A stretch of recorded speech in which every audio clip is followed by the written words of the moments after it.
direto dos faraônicos estúdios do Centro Universitário da Grande Dourados, Unigran, em Dourados, interior de Mato Grosso do Sul, a cidade que já sediou 36 encovetes, encontros nacionais de Chevette e Marajó. Aqui é Fabrício Brown, ou este semestre acaba, ou eu termino antes que ele. Vinícius de Almeida, e mandar um salve aqui para quem tá querendo que volte o mullet à moda. Tamo junto. Eu sou o professor Fernando Machado. A perfeição é impossível, mas esforçar-se para alcançá-la não é. Você ainda vai cobrar caro por esse curso, né? Esse meu curso de coach, eu terminei as aulas gratuitas, agora tem que se inscrever para continuar. Eu vou sair daqui e fazer tudo diferente agora.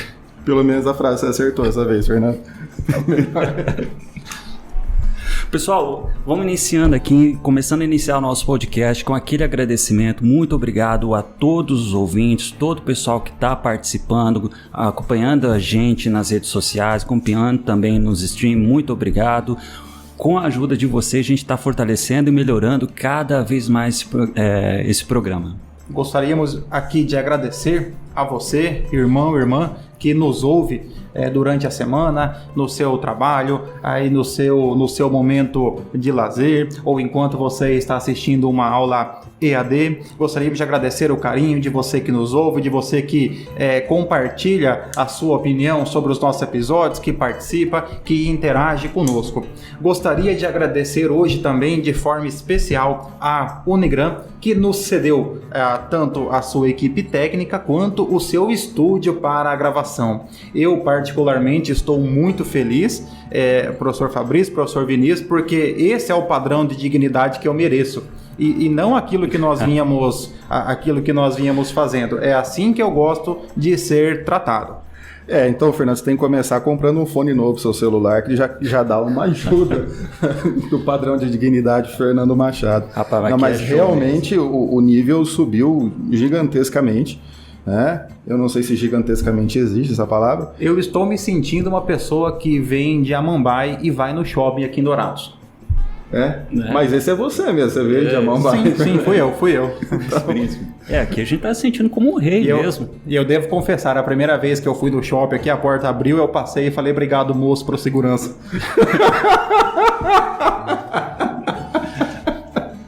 Eu não duvido disso.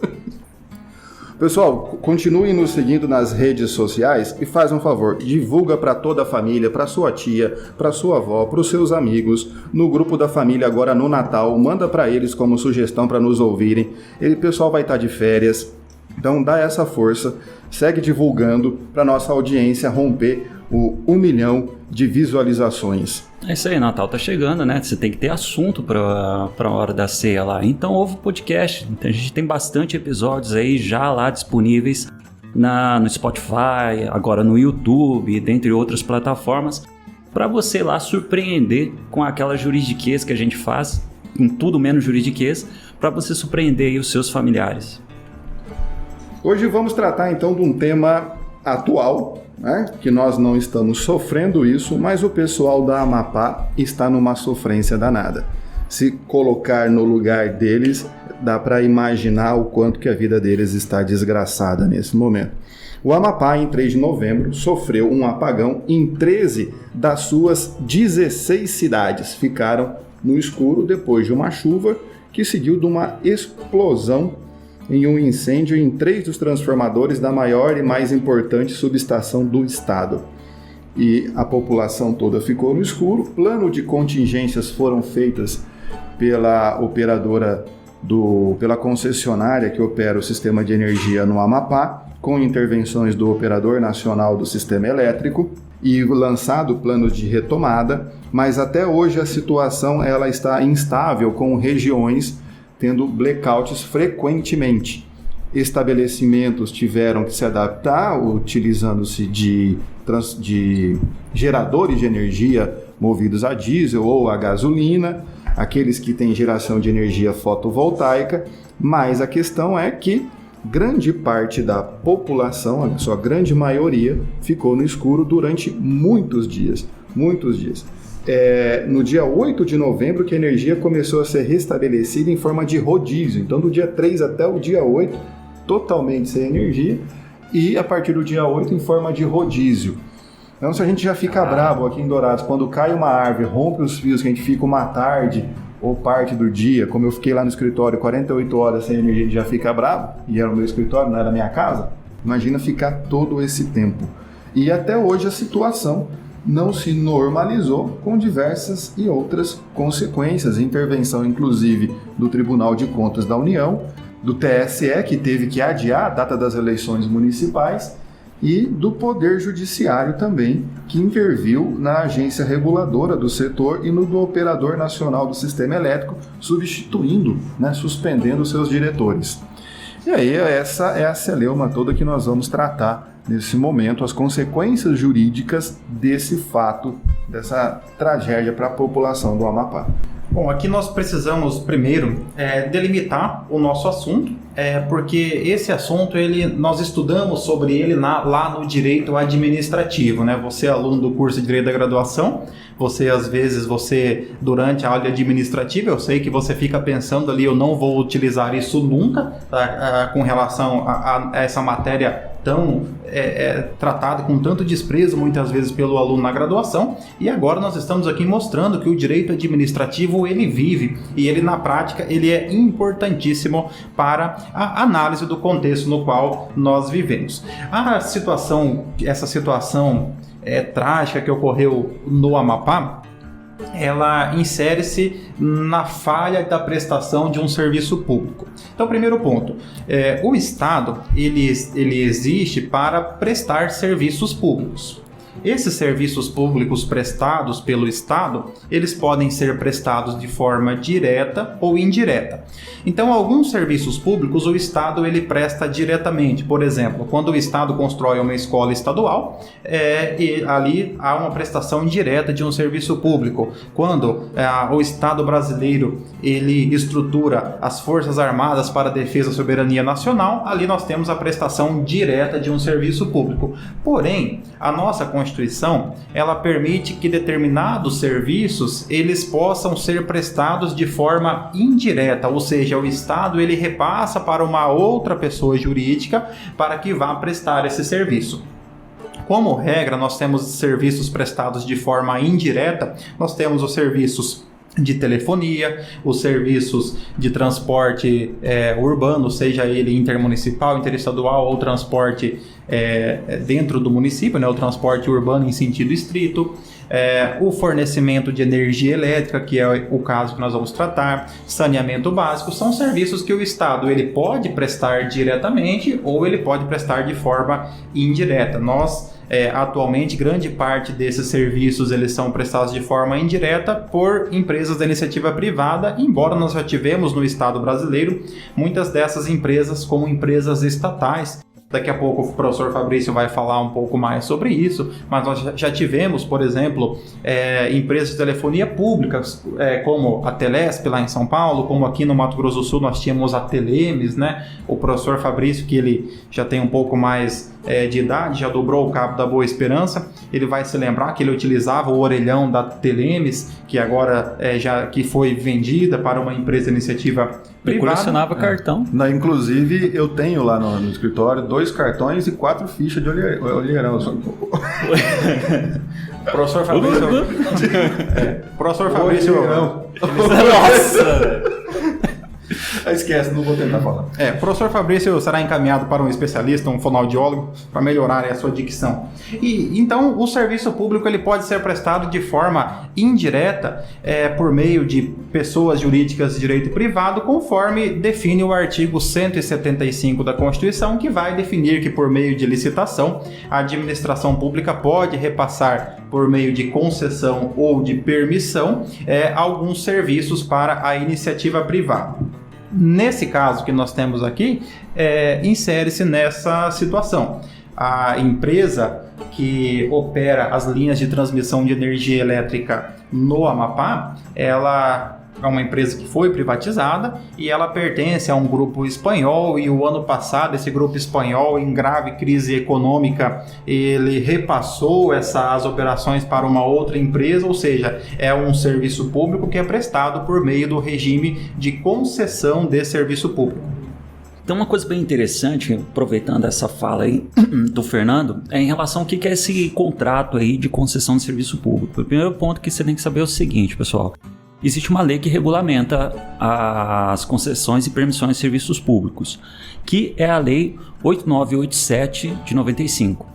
E o contrato de concessão, porque o foco aqui é mais a concessão do que necessariamente a permissão, esse contrato de concessão, ele é contrato complexo. Ele é complexo porque ele tem duas bases jurídicas, a lei e o próprio negócio em si. Aqui também, dentro da Lei 8987, a gente tem o contrato de concessão pura, propriamente dita, e também temos o contrato de concessão precedido de execução de obra pública. Do jeito que estava contando aí, provavelmente é uma concessão pura, né? Não sei se houve construção, bom, tudo vai depender do caso concreto.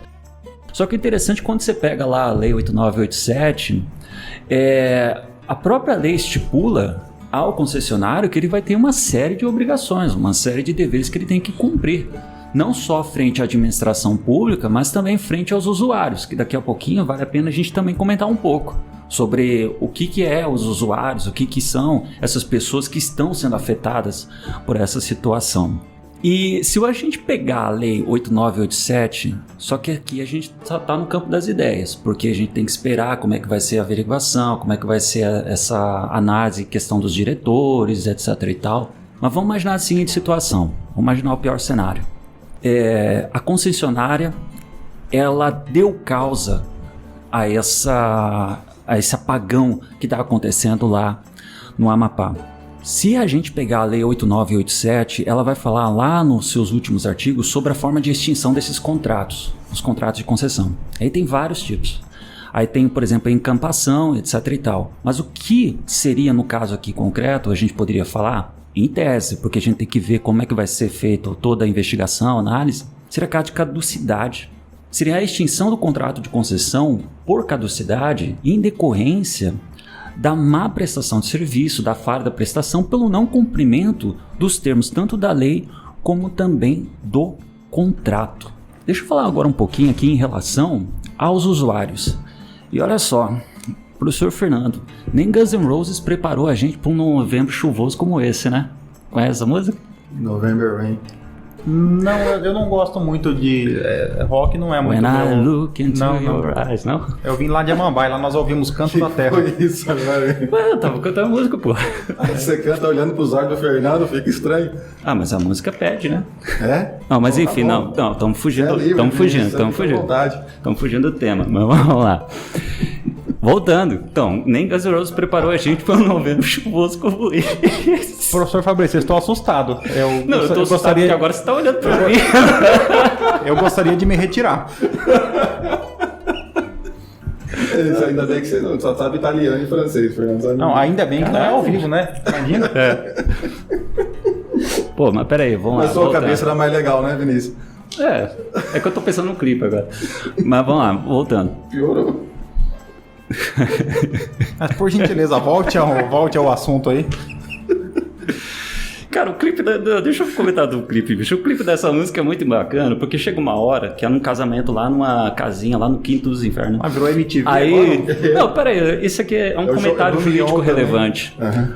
Aí, de repente, no meio do clipe, não sei, o Slash, ele tem a brilhante ideia, porque na cabeça dele faz todo sentido no mundo, de sair da casinha e tocar guitarra no meio do deserto. Porque aquilo para ele naquele momento fazia sentido. Isso é sensacional, é incrível. Mas não vai contribuir em nada na vida da gente. Agora, o que realmente vai contribuir é o seguinte, pessoal. Como eu estava comentando, os contratos de concessão de serviço público, regulamentados pela Lei 8987, ela busca atender não só os interesses da administração pública, mas principalmente os interesses dos usuários. Aqui tem uma coisa bem interessante, como o Fernando comentou. Olha, se a gente está falando de serviços públicos, os administrados que recebem esses serviços públicos, eles acabam ganhando uma nomenclatura chamada usuários.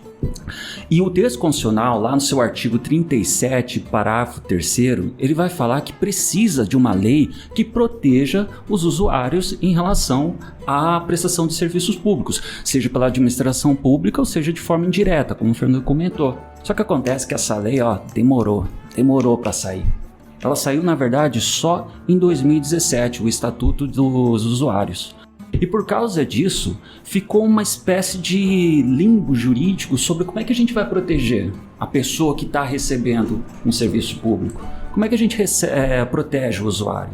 E aí vem o Código de Defesa do Consumidor. O Código de Defesa do Consumidor, diante dessa ausência da lei específica, acabou sendo a lei que ia trabalhar também a questão dos usuários. Tanto é que o próprio CDC menciona em vários dispositivos, vários não, acho que é uns 3 só, mas menciona dentro do seu corpo legal a sua aplicação em relação aos serviços públicos. O próprio conceito de fornecedor é qualquer pessoa natural ou jurídica, privada ou pública. Verdade, realmente. Só que daí criou-se também uma série de discussão.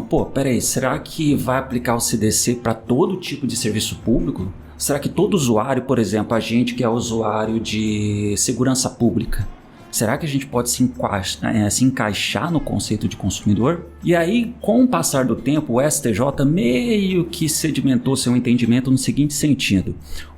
Dá para aplicar o CDC em relação aos serviços públicos, beleza, não tem problema nenhum. Todavia, é apenas para aqueles serviços considerados uti singuli, que são aqueles serviços individualizados. Você que é fã de tributário vai lembrar dessas expressões. Uti universe, uti singuli, que é remunerado por tributos, outro remunerado de outra forma. Aí o STJ chega e fala pra gente, peraí, a gente só vai aplicar o Código de Defesa do Consumidor, proteger o usuário de serviço público com base na lei consumerista, nos serviços uti singulis, que são remunerados por meio de tarifas ou preços públicos. E o melhor exemplo que a gente tem é justamente a questão da energia elétrica, distribuição de energia elétrica. Aqui, como o professor Vinícius colocou, uma diferença entre remuneração se refere à remuneração de taxa, que tem natureza tributária, da remuneração por meio de tarifas ou preços públicos. Então, sempre que você se dirige a um órgão ou uma entidade da administração pública e você, para obter um serviço público, por exemplo, você vai até a prefeitura solicitar um alvará, e por conta da solicitação desse alvará, você recolhe um valor, esse valor ele se refere a uma taxa, porque ele tem natureza tributária, por ser um serviço prestado pelo Estado de forma direta, de natureza individualizada. Da mesma forma que quando você ingressa com uma ação judicial, não sendo você beneficiário da justiça gratuita, você vai recolher custos processuais, ou você vai até o cartório reconhecer firma ali no seu documento, você vai recolher uma taxa. Quando nós temos serviços que são operados por meio de concessão ou permissão, como é o caso da energia elétrica, como é o caso de um pedágio, você se dirigindo pelas estradas do Mato Grosso do Sul, ali que nós temos o trecho da BR-163 concedido para um grupo econômico, o CCR-MS Vias, que já duplicou aí cerca de 5%, né, da BR-163, e esse 5% é o 5% quando você está chegando no pedágio, você vai pagar um valor para utilizar aquele serviço. Então, na concessão, uma empresa privada assume um serviço que deveria ser prestado pelo Estado, caberá à empresa a conservação e a operação daquele serviço. Então, por exemplo, as ambulâncias que ficam ali, o banheiro que você utiliza, e parece que o banheiro sempre, quando você quer utilizar, ele fica do outro lado da rodovia, né? Ele sempre fica do outro lado. E você vai remunerar por meio do pagamento de um valor, então, que é chamado de tarifa ou preço público, que não que é totalmente diferente da taxa que tem natureza tributária. Um bom exemplo também de taxa é as custas processuais, né? Justamente. Que eu acabei de falar, né? Você falou, cara. Foi mal, cara. Eu falei, né? Eu tava lembrando do November Rain. Pessoal, então por que eu tô comentando tudo isso aí com vocês? Eu sugiro o exame toxicológico antes do próximo programa.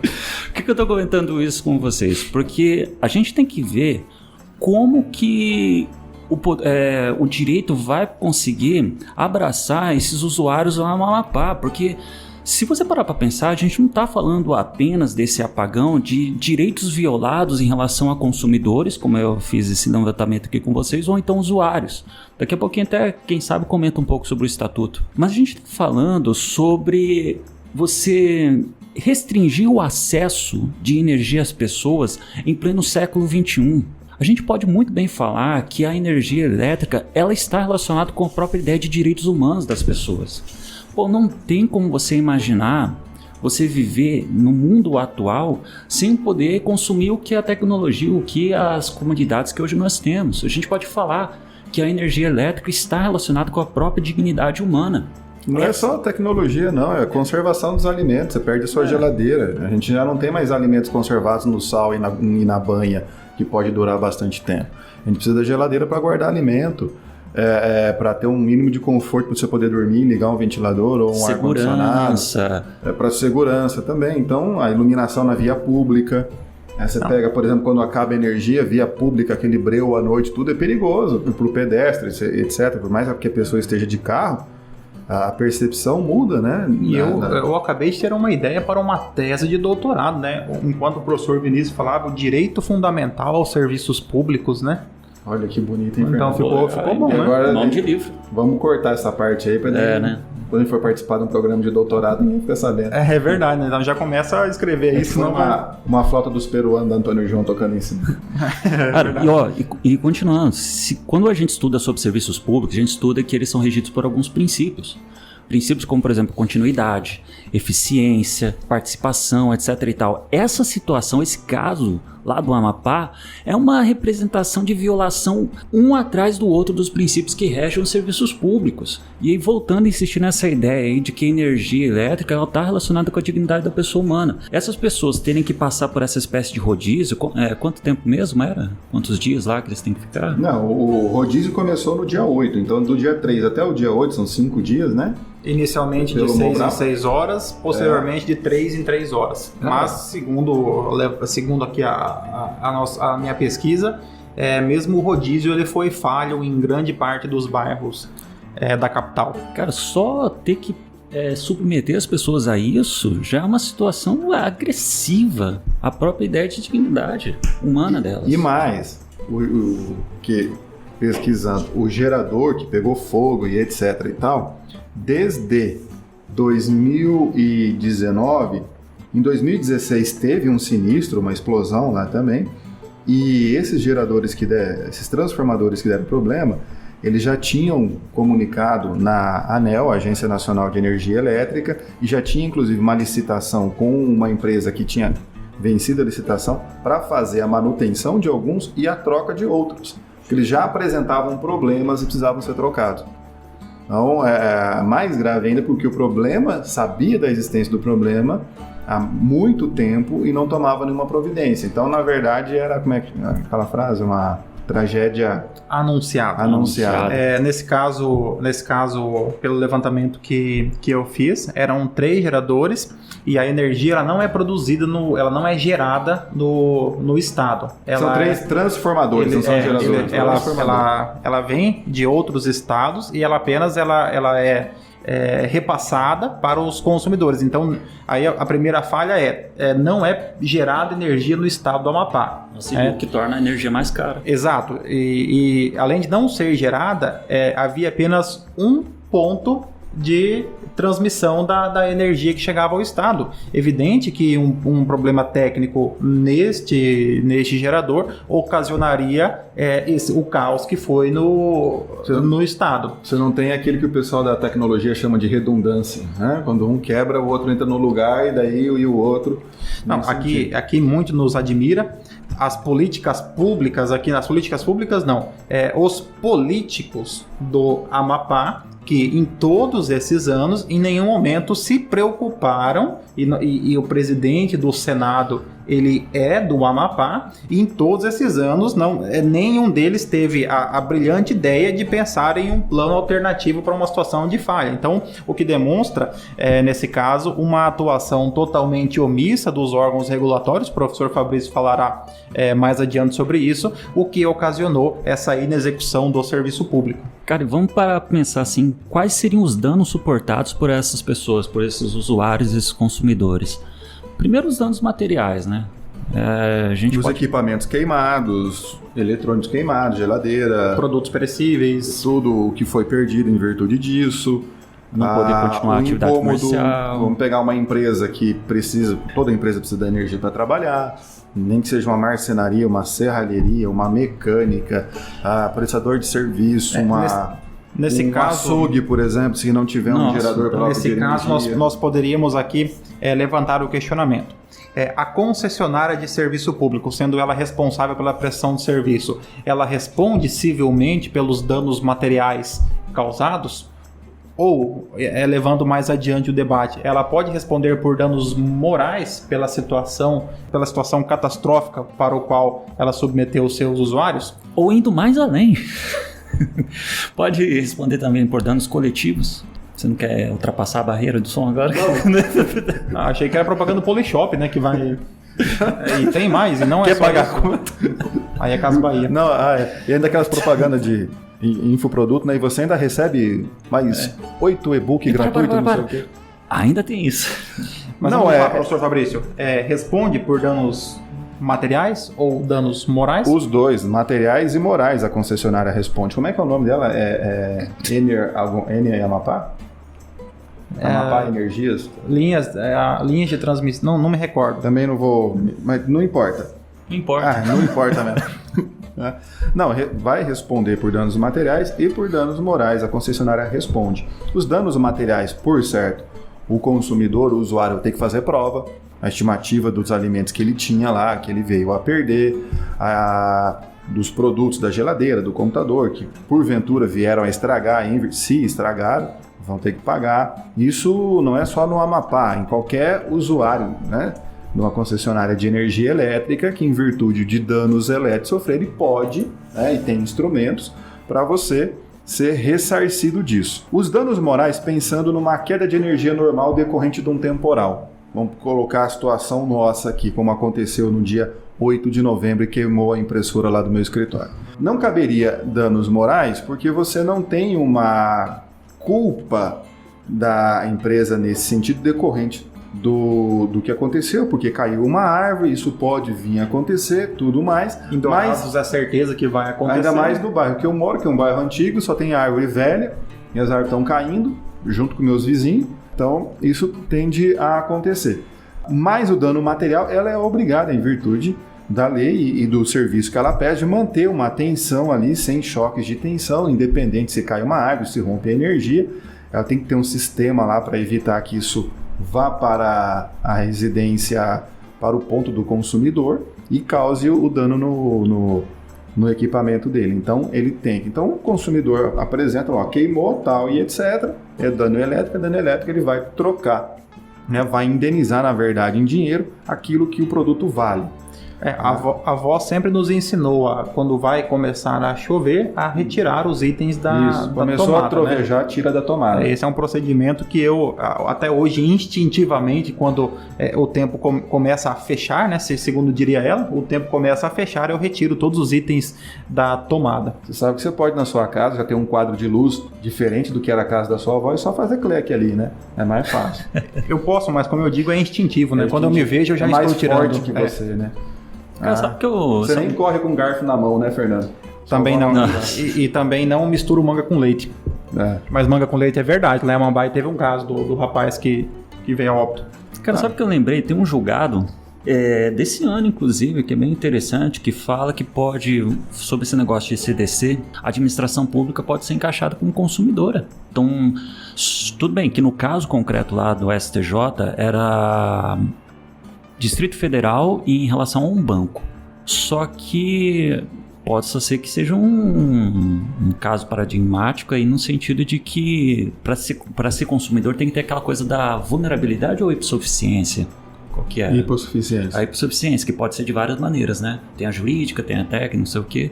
No caso, poderia falar em... O que era mesmo? Eu não sei o que vulnerabilidade, hipossuficiência técnica. Nesse caso, a administração, ela não é... creio que ela não seria consumidora porque ela responderá junto com o fornecedor, né? Porque a responsabilidade da administração, ela é, nesse caso, ela é subsidiária, né? Mas agora, você falou, Fernando, dos danos morais. No Amapá, cabe danos morais. Porque extrapolou a questão de um evento da natureza e etc.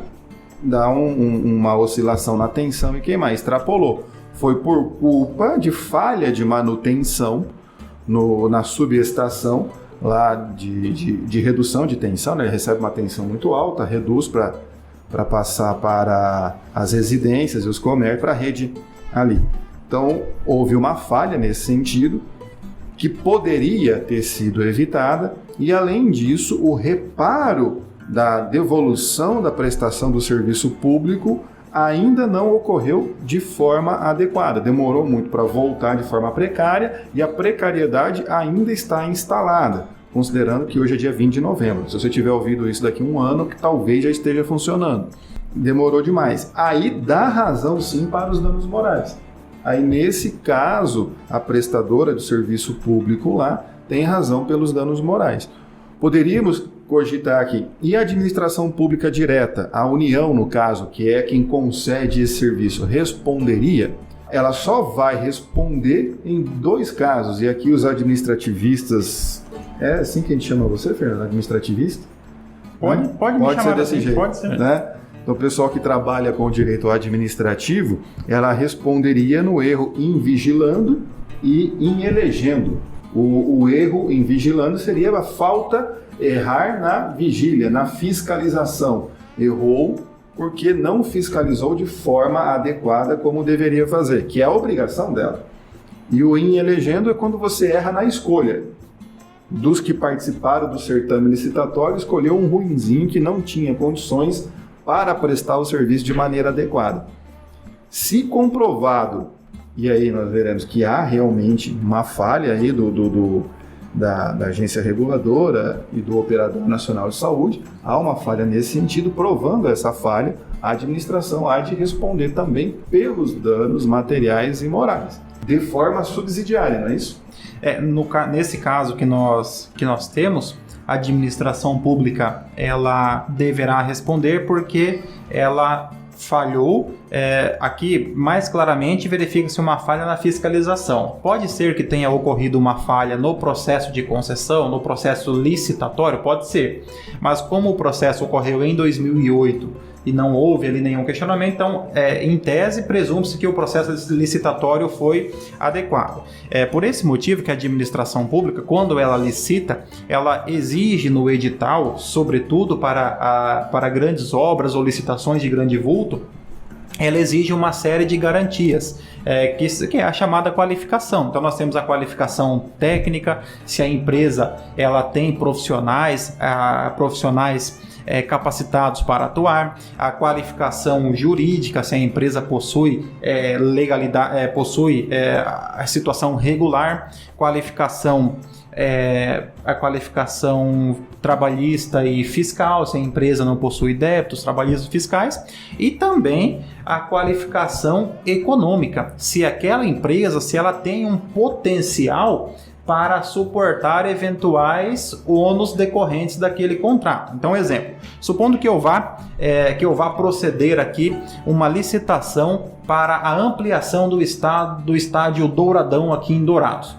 Então vou ampliar a capacidade, vou criar a Arena Guavira, né, aqui em Dourados. Vou criar aqui e vou ampliar para 110 mil pessoas.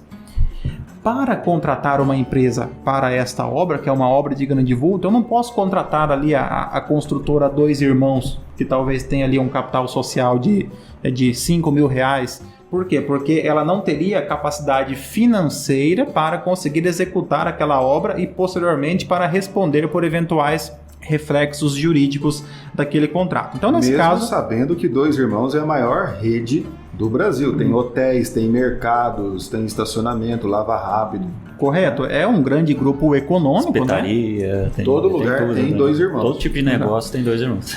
E nós teríamos então a responsabilidade pela vigilância. Então, nesse caso, fica evidente que a administração pública errou na fiscalização. Nós já temos no Brasil uma falha uma falha estrutural nos processos de fiscalização. É muito comum que quando se verifica um desastre, vamos dar aqui alguns exemplos, você verifica o incêndio na Boate Kiss, aí você vai levantar, a empresa estava com uma situação irregular, houve lá um desastre ambiental, verifica-se Brumadinho, Mariana, a empresa ela estava então o Estado brasileiro ele tem uma falha crônica quando se refere à fiscalização. É evidente que no caso do Brasil, eu creio que Deus goste muito do Brasil, porque nós temos até poucos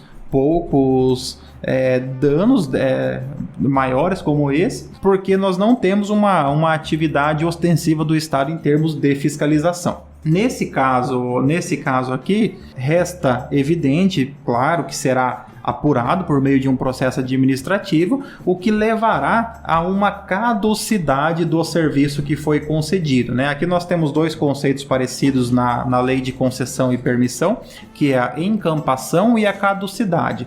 Em ambos os casos, a administração pública ela retoma o serviço para si. A diferença é que na encampação, a retomada é por interesse público, então não há irregularidade, tanto que a empresa é indenizada. Já na caducidade, ela ocorre quando há a inexecução total ou parcial do contrato, que é o que houve aqui, né? Então aqui espera-se que os órgãos de fiscalização, que uma vez apurada a responsabilidade da empresa concessionária, que seja declarada a extinção desse contrato, seja realizada uma nova licitação e que seja incluído no projeto executivo dessa nova licitação melhorias e garantias para que tal tragédia não ocorra novamente. Esse processo aí de escolha da concessionária, ela é tão levada a sério que a licitação ela tem que ser obrigatoriamente feita na modalidade de concorrência. Não só por causa do valor, né? Porque são contratos gigantescos. Pelo prazo também, né? Normalmente um contrato de concessão de serviço de energia elétrica é o quê? Uns 30, 35 anos por aí, né? Mas justamente por causa do tipo de serviço. Então tem que realmente fazer uma escolha bem... Por isso opta pelo modelo residual mais demorado, assim, para ver realmente, tem que ser essa aqui, a proposta vencedora realmente foi essa aí. Mas o interessante é que o Fabrício ele comentou sobre a Anael, né? O que seria a Anael? Na verdade, qual que seria o... Anel? Anel. Qual que seria o papel dela aí?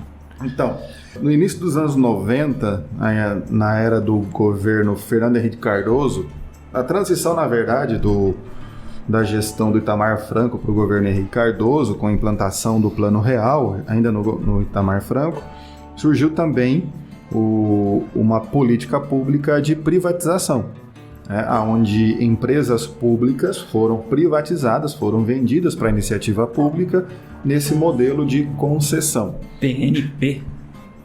Eu acho que chamava PNP, Política Nacional de Privatização.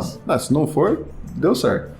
E com o sistema como antes as empresas todas eram públicas, então o poder público ele se autofiscaliza, ele se autogerencia. Então a Eletrobras, né, ela fazia a gestão de todo o sistema de energia e fiscalizava suas subsidiárias, que a Enersul, na época era Enersul, eu não sei, Energias do Pará e como é que é. E também a Embratel fazia a gestão do serviço nacional e fiscalizava suas subsidiárias, Telemes, Telemate, Telesp e assim por diante. Então é tudo, né, da administração pública indireta, mas gerido pela própria administração pública. Com a privatização, então, surgiram entes privados prestando serviço público, não que não houvesse antes, mas nessa nova modalidade de serviço. E aí o poder público, então, criou toda uma rede para fiscalizar, normatizar, criar uma regulamentação para esses entes privados que estão prestando serviço público. E aí surgiu a figura, então, das agências reguladoras. Então nós temos a ANA, Agência Nacional de Águas, questão de água e saneamento básico. ANEEL, Agência Nacional de Energia Elétrica. A Anatel, de telecomunicações. Tem... Ancine. A Agência Nacional de Cinema, né? Mas daí ela é de fomento, daí ela não é de fiscalização, ela é fomento. A ANS. A Agência Nacional de Saúde Suplementar, que é a questão de planos de saúde, né? Nós temos outros entes reguladores anteriores às agências que já faziam, né? Banco Central, né, Comissão de Valores Imobiliários, Superintendência de Seguro Privados, mas na área econômica financeira já tinha essa figura, e que daí vem para isso aí. Você tem a Agência Nacional de Transporte Terrestre, tem uma relação de agências reguladoras para cada setor. Qual que é a função? Então, para cada agência, criou uma lei. Para cada agência, elas são, como é a pessoa jurídica de direito público, ela é criada como? Uma lei cria ela. A ANAC, nós vamos ficar o programa civil. Não vou ficar o programa inteiro agora. É que eu tava tentando lembrar e só consegui agora. Tinha essa exigência porque coloca as agências reguladoras como autarquias, né? Sim, por lei, porque daí são autarquias. Então, a Lei 9.427 de 96 instituiu a Agência Nacional de Energia Elétrica. O que faz aqui? A ANEEL é uma autarquia de regime especial, vinculada ao Ministério de Minas e Energia.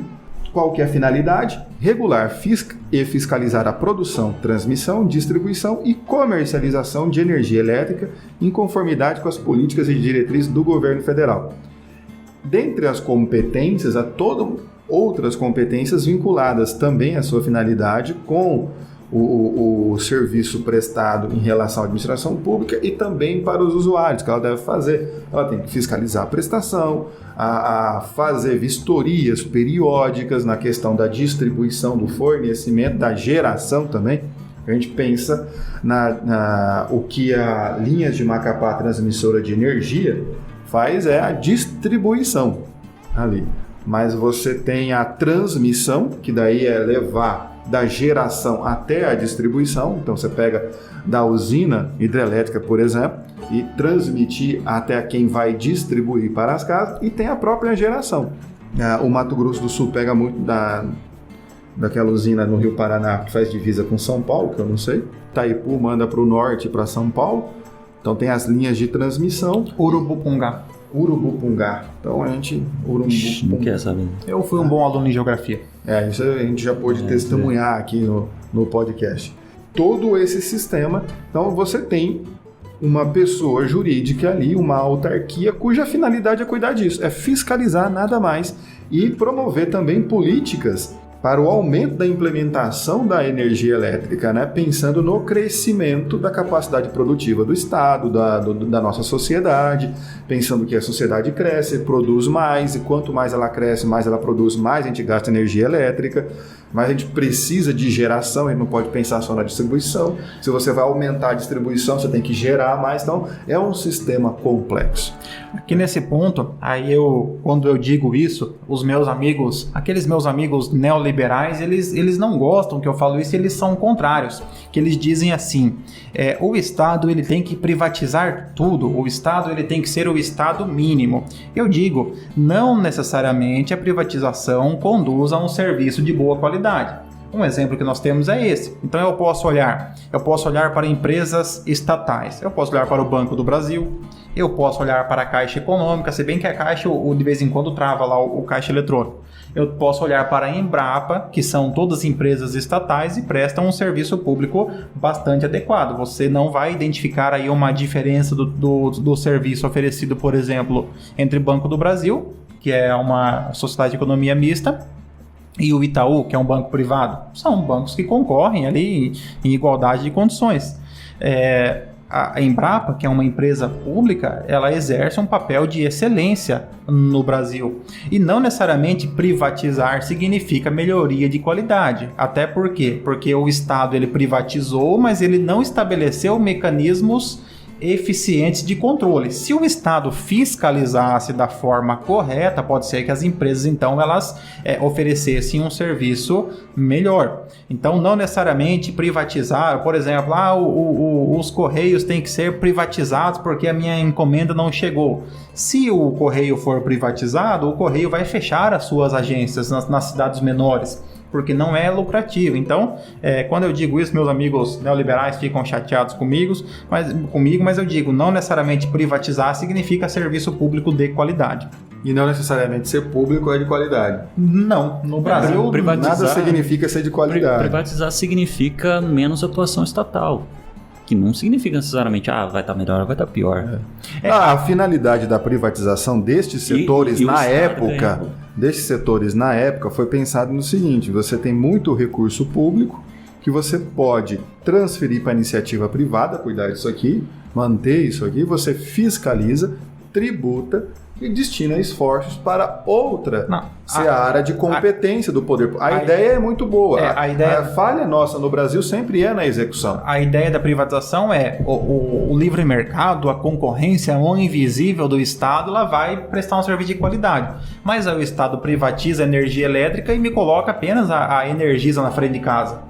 Não dá concorrência. Qual que é a minha opção? Então eu vou lá, vou rescindir o contrato com a Energisa, vou ficar sem energia. Então não há concorrência quando você tem um fornecedor único, né? Então você perde esse efeito da competição entre empresas. E privatização também não significa que o Estado não vai mais participar. Na verdade, o Estado pode até ser acionista ou sócio, dependendo. Ele vai ter até uma cota própria, que é as Golden Shares, que ele vai ter possibilidade, inclusive, de voto. Veto.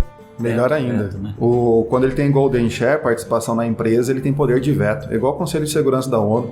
É o melhor poder que existe. Todo mundo fala assim, eu quero, fala assim, não, ganhou. Pronto. E sabe de onde o FHC tirou essa ideia? Ele não acordou de repente um dia, né? Eu duvido que foi dele. Quer saber? Vamos fazer isso. É dos Estados Unidos. As agências reguladoras, na verdade, é uma experiência norte-americana. Isso é bem interessante porque os Estados Unidos, ele é um estado intervencionista, só que ele é um estado intervencionista indireto. Porque quando a gente fala em estado intervencionista, a gente sempre pensa, aquele estado lá que ele pega tudo, ele que vai fazer tudo, etc e tal. Mas também tem a forma de intervir na economia de forma indireta, que é isso aí. Ele participa, tanto que você lembra do TikTok, é que ele queria que uma empresa americana assumisse o controle nos Estados Unidos, ele também participasse ali com essas Golden Shares ali também. Então ele participa em algum momento. E o Brasil, assim, quando você faz a transição de um modelo totalmente estatal, querendo fazer um modelo privado, você não pode romper do dia para a noite.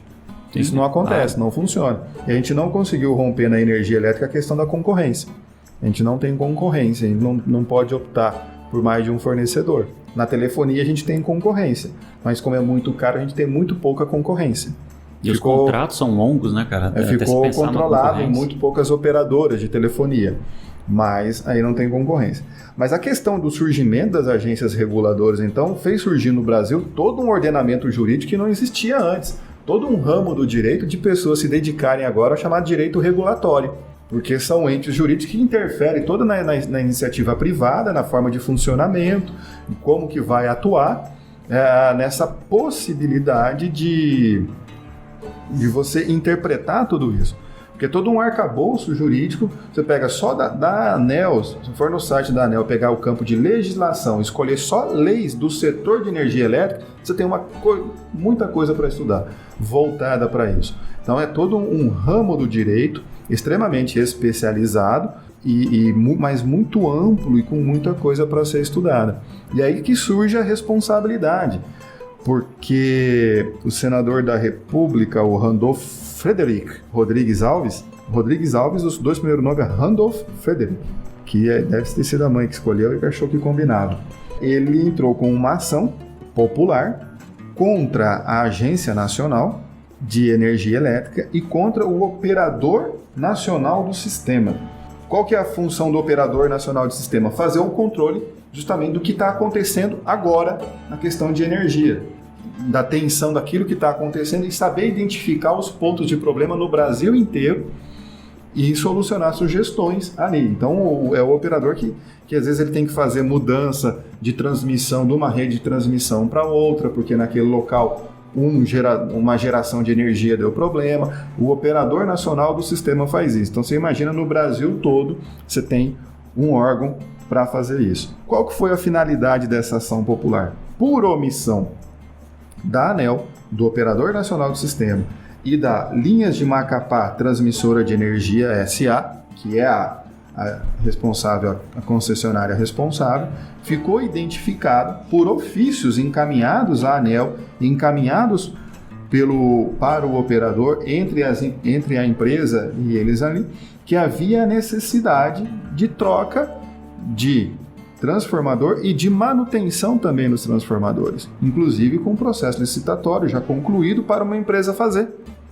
Já desde que um deles já estava inoperante, então com sobrecarga nos demais. O contrato de reparo tinha sido assinado em outubro de 2019 e ainda não tinha sido iniciada a manutenção. É a empresa vencedora. Um ano, cara. A empresa ela pediu 14 meses para concluir o serviço, então ela deixou para fazer no último mês, pelo jeito, né? Em outubro de 2009. Bem brasileiro, né? Ela estava deixando para o último mês. Depois eu vou ali, eu faço. Rapidinho. Então, isso que é procrastinação. É como, né? como Você tem 14 meses. como aquele... Parece minha dissertação do mestrado. Não, é como aquele aluno que você dá 30 dias de prazo, né? E aí no último dia, às 11h48, ele fala: professor, prorroga o prazo porque eu fiquei sem internet, né? É verdade. Sem internet. Só que ele usa a internet para mandar o trabalho, né? Eu não sei como é que ele ficou sem internet, só prefeitos do trabalho. Mas isso faz parte da nossa vida em sociedade. Falando aí do senador, eu li que parece que possa ser editado, acho que um decreto ou uma medida provisória para fazer com que os usuários lá no Amapá não paguem a conta de energia. E parece-me que também que o Senado estava votando um auxílio que seriam destinados também lá para os moradores da região. Mas eu não sei como é que ficou, se vai ter mesmo esse decreto que vai isentar. O Congresso ele ficou parado de setembro até agora sem votar nada por conta das eleições. Só uma coisa antes de... partindo aqui para o encerramento, em virtude desta ação popular, o juiz da 2ª Vara Federal Civil da Seção Judiciária do Amapá determinou o afastamento dos diretores da ANEEL e do Operador Nacional do Sistema, considerando a negligência deles no tratamento dessa situação. Eles não foram exonerados, eles foram afastados por 30 dias, para que outras pessoas assumam para ver se consegue resolver, considerando que é na gestão deles que tudo isso veio a acontecer. Então teremos aí assunto para outros episódios. Bom, então, irmãos e irmãs, agradecemos mais uma vez a sua audiência, o seu carinho, a sua companhia nesse período. Agradecemos aqui também mais uma vez a Unigran, que nos forneceu o seu estúdio para a gravação, e como eu disse, estou muito feliz. Estúdio de primeira. Porque é isso que eu mereço e não toda aquela limitação que eu tinha antes. E passo aqui a palavra ao professor Vinícius para que faça então o nosso apelo para que você nos siga nas redes sociais. Por favor, gente, segue a gente nas redes sociais. Pessoal. Deixa eu pedir pro pessoal da Unigran cortar essa parte. Primeiro, a gente tem que, de novo, insistir em agradecer aqui a Unigran por ter fornecido esse espaço, a equipe técnica que está auxiliando a gente de forma sensacional. Muito obrigado aí, São pessoal. 35 pessoas trabalhando aqui no apoio do podcast.